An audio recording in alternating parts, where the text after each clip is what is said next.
Passo a palavra agora, então, para o nosso juiz do Pleno, que também é presidente do nosso Comitê Consultivo da Internet, o doutor Antônio Fernando Schenkel, do Amaral e Silva, para conversar um pouco com vocês sobre fake news. Um bom dia a todos. Em primeiro lugar, eu gostaria de parabenizar o Tribunal Eleitoral pelo evento, uma vez que esse seminário, por sinal é o primeiro, ele traz a oportunidade de nós conversarmos com vocês, que, no meu modo de ver, são as pessoas mais competentes e capacitadas para fazer a interlocução entre o poder público e a sociedade. O meu assunto é fake news. Nós, através do nosso presidente, doutor Ricardo, criou um comitê consultivo para a prevenção e combate a essa prática que tem se revelado bastante danosa em todas as sociedades. Ela não é uma característica nossa, mas nós estamos vendo e vimos exemplos que ocorreram em países, particularmente em períodos eleitorais. E eu tenho participado de vários eventos. Eu acho que nós poderíamos até tentar traduzir o que seriam as fake news, né? E eu penso que ela é uma forma de desinformação em primeiro lugar. E é uma desinformação nitidamente maliciosa e que visa algum fim, eu diria, espúrio. Nós temos visto fake news por ocasião não só da política, mas na saúde, na propaganda enganosa de certos produtos e empresas, na própria questão da segurança pública, quando se espalha um boato a respeito de uma atividade, seja da polícia, ou seja dos bandidos, enfim. Então as fake news, elas infelizmente infestaram a sociedade mundial e, por que não dizer, também a brasileira. E como é que nós, sociedade e Estado, e aí quando eu falo Estado é sempre nós, o Poder Judiciário, né, não excluindo os outros poderes, mas particularmente nós, e sociedade agora eu falo com vocês, que são uma parcela importantíssima dessa nossa sociedade e que faz a interlocução, né, como disse muito bem o nosso presidente, o fato, são vocês que levam o fato para a sociedade e também para nós, poder público. E como é que nós vamos combater essa desinformação? Somente com informação. Então eu creio que a educação, a conscientização e particularmente a boa informação, a verdadeira informação, é que vai contribuir e vai possibilitar que a gente não seja mais vítima de fake news ou de desinformação. A responsabilidade, então, é de todos nós, inclusive da pessoa que recebe essa fake news, que recebe essa notícia falsa e que, por desaviso, por falta de cautela, acaba propagando ela, seja através de uma rede social, seja através de uma conversa, seja através de um encaminhamento dessa notícia. E aí as redes sociais são o palco hoje predileto, né, para que isso aconteça. O que a gente tem visto por parte dos grandes grupos de mídias sociais, a exemplo, Facebook, Twitter e WhatsApp, é que eles estão criando ferramentas de controle para esse tipo de prática. Então na segunda-feira, nós tivemos uma palestra com o Facebook e com o WhatsApp. E eles nos mostraram as várias ferramentas e estudos que eles vêm criando para combater esse encaminhamento desenfreado de fake news. Então, se vocês verificarem o seu WhatsApp, vocês vão ver que uma novidade já está funcionando. Quando vocês recebem uma informação pronta, uma notícia, um comentário, alguma coisa, vocês vão ver que vai ter uma mensagenzinha em cima dizendo encaminhada. Já observaram isso no WhatsApp de vocês? Então, isso já é uma maneira do WhatsApp indicar ao usuário que o emissor da mensagem não foi o criador da mensagem. Então, às vezes você confia, foi o meu amigo que mandou a mensagem, portanto a fonte é boa. Não, não foi o seu amigo que criou a mensagem, ele já está repassando. E aí, nós temos que ter alguns cuidados, e aí é que toma relevância essa campanha do Tribunal Regional Eleitoral aqui de Santa Catarina de combate às fake news. E que eu peço que vocês façam a divulgação dessa nossa campanha, se é fake news, não é news, e como não cair em notícias falsas. E ali nós damos alguns passos que nós temos, nós, Estado, Poder Judiciário e vocês, imprensa, a obrigação. Se a gente tem que exigir de alguém, é de nós mesmos essa obrigação de verificar a fonte do que está sendo dito e encaminhado. Ler a notícia completa, porque nós temos hoje, por conta da pressa, da vida atribulada, aquela péssima mania, e eu tenho também, né, por isso eu não posso, tenho que me policiar também, de só ler a manchete, aquela sensação, né, e dali a gente não termina e não completa a informação e muitas vezes já repassa.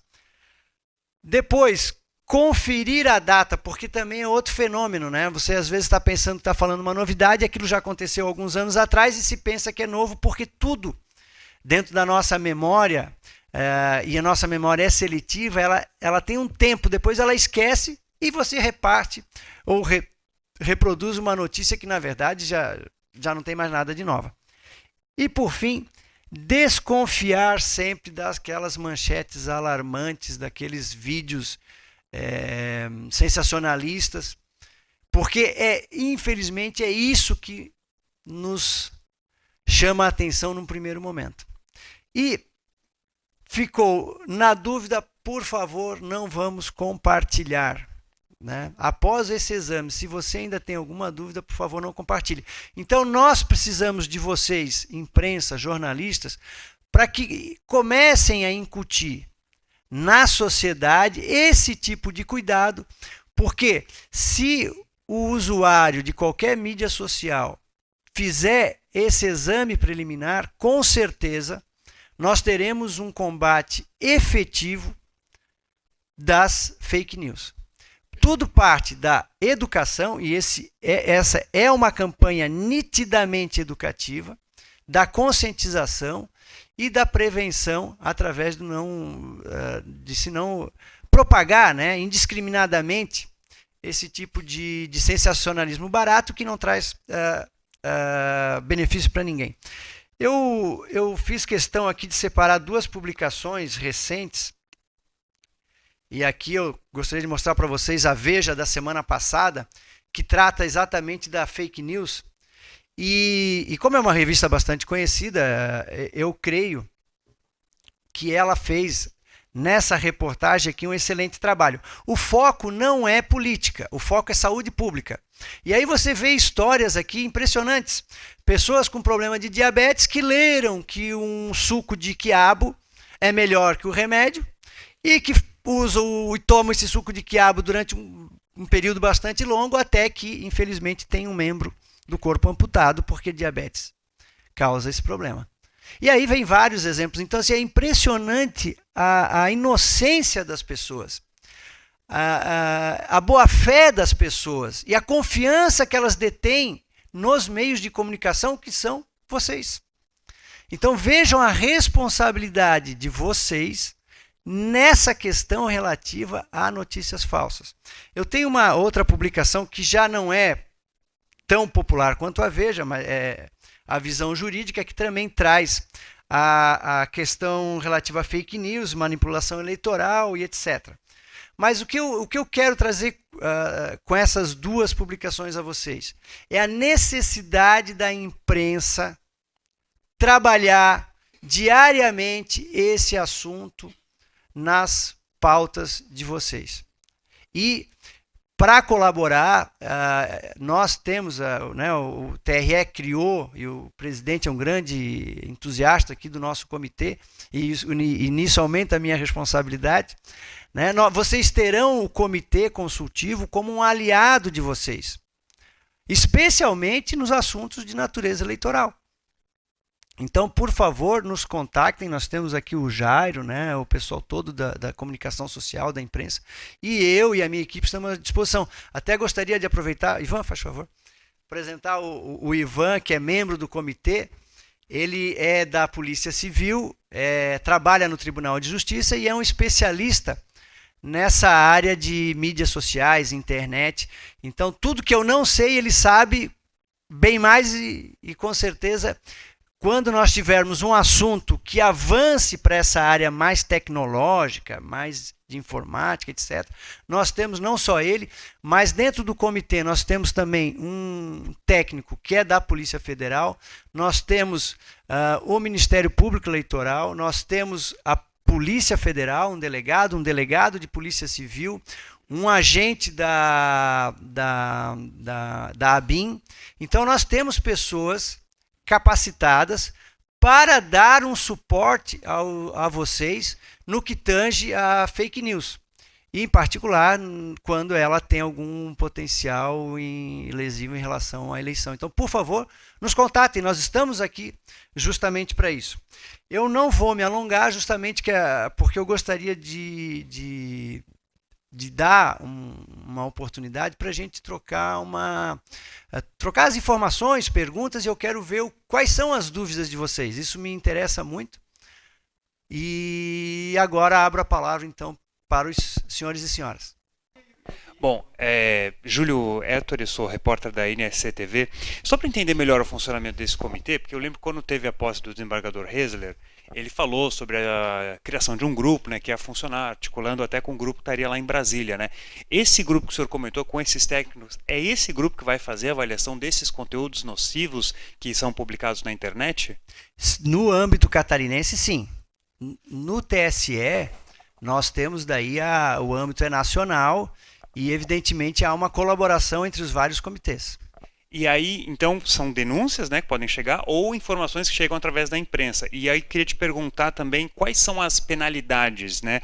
Como é que funciona o processo de investigação? Isso acontece durante o processo eleitoral? Pode haver uma penalização do candidato, do emissor? Sim, nós temos aí, você vai ter uma denúncia, isso vai ser aberto um procedimento pelo Ministério Público, e nós vamos, se o Ministério Público ou o prejudicado trouxer a juízo, né, isso é objeto de um processo, mas os prazos são muito exíguos, até por conta da prejudicialidade que pode ocorrer diante de uma fake news. Né? Então, assim, isso vai ser decidido pelo juiz encarregado, e a penalidade mais rápida, eu diria, que é a retirada do conteúdo ofensivo, que é o objetivo de qualquer representação nesse sentido perante o tribunal. E o prazo médio, né, para julgamento e conclusão é de 72 horas. Bom dia, Luciano da CBN Diário. Bom dia. Eu queria saber se esse comitê é só reativo, só vai checar se houver a denúncia, ou se vai fazer varredura nas redes sociais. Por exemplo, toda eleição surge a informação de que se a maioria dos votos brancos e nulos for maior, a eleição é anulada. Essa notícia sempre corre em eleição. Então, esse comitê é só reativo ou ele faz varredura nas redes sociais? A ideia é, digamos assim, não fazer uma varredura, até por conta que seria praticamente impossível. Né? Nós dependemos não digo necessariamente, mas preferencialmente de algum tipo de denúncia. Porque, vejam bem, o que é fake news? Algo que de fato tem o potencial de prejudicar alguma candidatura ou algum candidato de forma efetiva. Né? Porque eu sempre brinco assim, a fake news de um candidato, se ele disser, eu sou o candidato mais bonito da eleição, isso seria verdade? Depende. Né? Depende do gosto de cada um, mas teria malícia a ponto de influenciar no voto do eleitor e seria... Então, assim, isso passa sempre por um exame subjetivo, né? Não... Mas o que nos interessa é aquele fato, aquela que não existiu, aquilo que a gente pode considerar como uma inverdade, e que essa inverdade possa, no consciente ou inconsciente das pessoas, dos eleitores, influenciar no voto. Porque a nossa intenção não é ser um poder de polícia que impeça a própria liberdade das pessoas, né? Então, eu penso que algo que for conhecido por nós e que tiver esse potencial, evidentemente, nós não vamos aguardar uma provocação. Até porque esse poder de polícia eleitoral existe para nós. Nós podemos exercê-lo. Agora, a nossa atividade ela deve ser contida para que o jogo eleitoral possa acontecer de forma livre e espontânea e dentro daquelas regras de ética. Então, digamos assim, num caso extremado, teríamos que agir, sem dúvida nenhuma. Bom dia, Neto, Bom dia. da NSC-TV. É quase que um complemento. O Caixa 2 não é crime. Certos candidatos que são punidos com Caixa 2 acreditam que o Caixa 2 não é um crime, foi uma circunstância da campanha. A fake news, de que forma ela vai bater de frente com o partido? Ética da sociedade, nós jornalistas, ética da justiça, juízes, toda a estrutura. E os partidos? Porque me passa muito que a fake news nunca é problema meu. Aconteceu o partido, não, isso foi o candidato. Bom, o candidato sabe como é uma postura dele. De que forma isso volta para quem é financiado pela sociedade? 2 bilhões financiam as campanhas nacionais. De que forma o partido é punido? De que forma o partido pode matar lá no nascedouro, no momento da convenção, no momento também que o candidato coloca o nome dele com o partido e ele recebe todo o apoio do partido em prol dos votos, em prol da sua candidatura, do seu cargo. Eu acho que a gente fala muito na sociedade, a imprensa, a sociedade em si, mas quem é financiado? Quem é o responsável por esse cidadão que também é beneficiado por esse novo meio da fake news, e isso acaba elegendo alguém, acaba tirando também alguém dessa campanha. Então, acho de que forma o partido é responsabilizado. Basicamente, acho que é complementando a pergunta do Luciano aqui, mas entendendo como eles também vão agir nessa, não só a imprensa, não só a justiça, mas os partidos. Eu concordo com você em gênero, número e grau. Os partidos são igualmente responsáveis.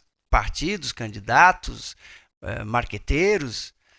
E penso que seria muito ruim se os partidos entrassem numa guerra de fake news, por exemplo, né?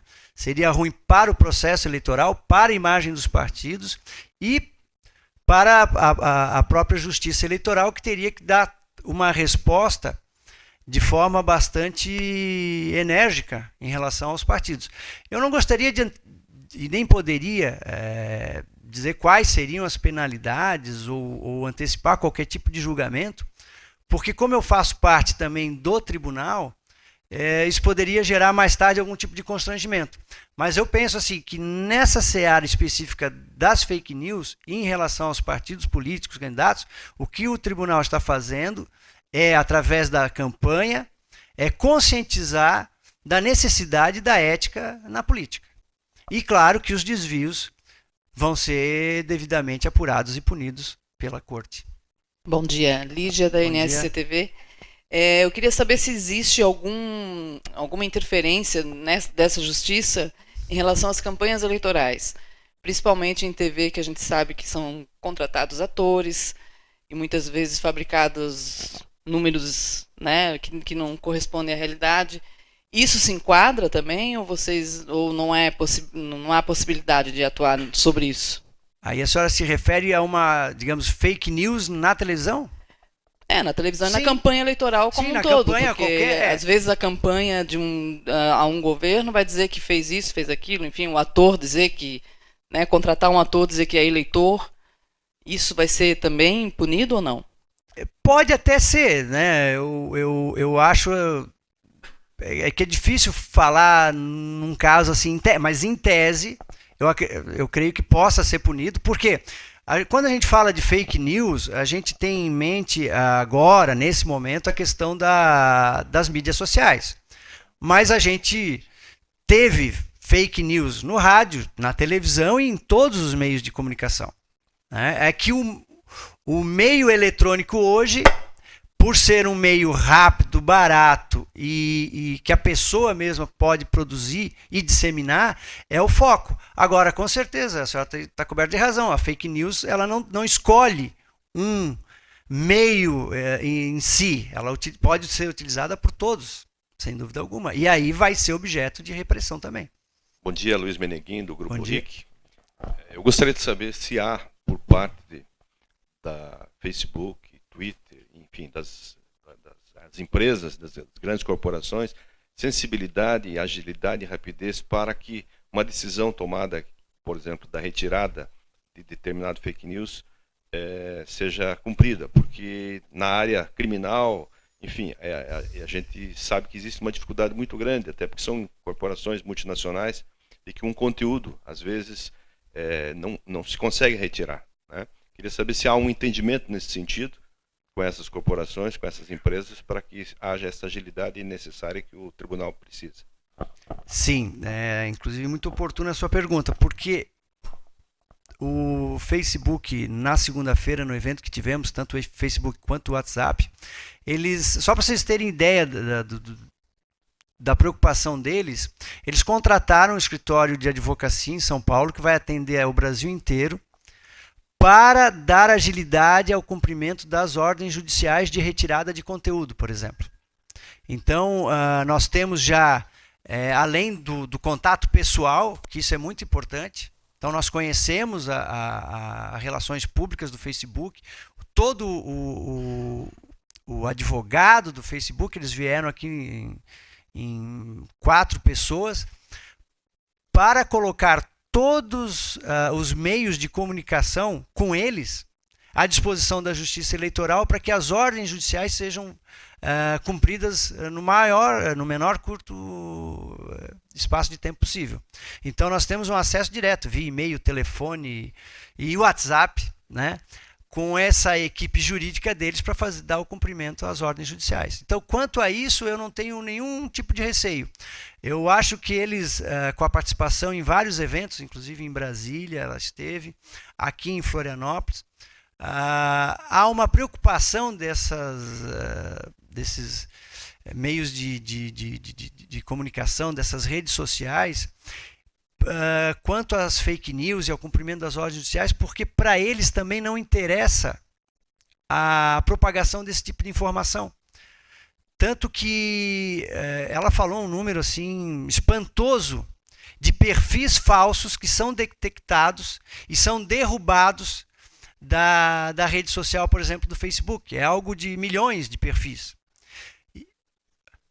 680 milhões de perfis foram derrubados por conta sem nenhuma atuação da justiça, sem nenhuma ordem judicial, sem nada disso.